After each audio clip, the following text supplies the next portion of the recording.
आधुनिक भारत कोई पढ़ाई करने से पहले हमको ईस्ट इंडिया कंपनी के संबंध में थोड़ी जानकारी ले लेनी चाहिए।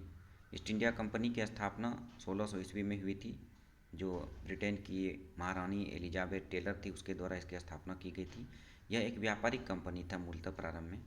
1608 में राजा जेम्स प्रथम सत्ता पर बैठे थे और राजा जेम्स प्रथम के दूत के रूप में हॉकिंस अंग्रेज नागरिक आगरा में मुगल बादशाह जहांगीर से मिले थे व्यापारिक सुविधाओं के लिए। इसमें ध्यान रखने वाली बात है कि प्रथम जो आए थे अंग्रेज वो हॉकिंस थे। किसके दूत के रूप में आए थे? जेम्स प्रथम के दूत में आए थे, दूत के रूप में आए थे। किससे मिले थे? मुगल बादशाह जहांगीर से मिले थे। कहाँ मिले थे? आगरा में मिले थे।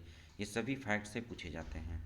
फिर 1615 में सर थॉमस रो आए थे अजमेर में, मुगल बादशाह जहांगीर से मिले थे, वो आगरा में मिले थे, ये अजमेर में मिले थे। हॉकिंस की खासियत ये थी, हॉकिंस फारसी बोलना जानते थे, इसलिए उसको जहांगीर द्वारा पद प्रतिष्ठा भी दिया गया था। मुगल दरबार में 400 का मनसब दिया गया था।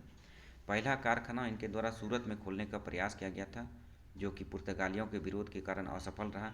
बाद में इसके द्वारा दक्षिण भारत में पहला अपना दफ्तर या कारखाना खोला गया, जिसको कोठी भी कहते हैं, मछलीपट्टनम में। और दक्षिण भारत में गोलकुंडा के नवाब से इनको द्वारा सुनहरा प्रमाण पत्र प्राप्त किया था, फरमान प्राप्त किया था गोलकुंडा के बंदरगाह से व्यापार करने के लिए।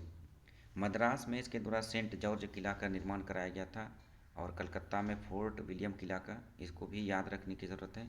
बम्बई जो पुर्तगालियों के कब्जे में था, उसको पुर्तगालियों ने चार्ल्स द्वितीय के साथ विवाह के कारण अपनी पुर्तगाली राजकुमारी की शादी चार्ल्स द्वितीय जो ब्रिटेन के राजा थे उसके साथ शादी के कारण बम्बई को चार्ल्स द्वितीय को दहेज में दे दिया गया था। बाद में चार्ल्स द्वितीय ने बम्बई को ईस्ट इंडिया कंपनी के हवाले कर दिया था। शाह शुजा जो नवाब थे बंगाल के, उसके द्वारा 1651 में 3000 रुपया वार्षिक कर के बदले में व्यापार का अधिकार अंग्रेज़ों को दे दिया था।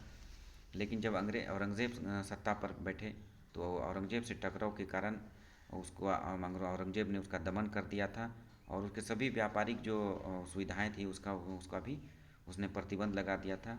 बाद में सर जॉन सुरमन एक अंग्रेज अधिकारी थे, उसके अनुरोध पर सम्राट फर्रुख शेर जो मुगल बादशाह थे, उनके द्वारा 3000 रुपये वार्षिक कर के आधार पर व्यापार को पुनः बहाल कर दिया गया था।